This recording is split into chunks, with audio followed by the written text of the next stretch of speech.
Hey, nëse sapo ke fillu programimin edhe ndihesh komplet i humbur, gjithçka është normale. Kur fillon me mësu programimin, mendon që problemi është te ti, por faktikisht problemi qëndron tek kaosi që ti po shkakton. Hap YouTube-ën 500 kurse, hap Google 1000 artikuj.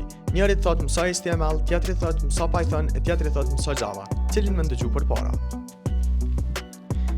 Edhe me tërë këto informacione, ti me të vërtet që nuk është që kemi mësu, për shkak se trurit me të vërtet ka mu bloku. Pastaj, po filloni me marrë copy-paste. Kodi po punon, por nuk e din arsyeën pse është të punu qaj kod. Dal një error, edhe përfundimisht loja mbaron aty. Edhe pjesa më e keqe e krahasimi. E shet dikon që thot u bëra programer për 6 muaj, e ti ke ngel halate 3 mujoshe e nuk e din mirë funksionin e for loops. Edhe ndëgjoj këto, programimi nuk është i vështirë sepse ti nuk je i zgjuar. Është i vështirë sepse është mënyra e re të menduarit edhe kërkon kohë për mu adaptu.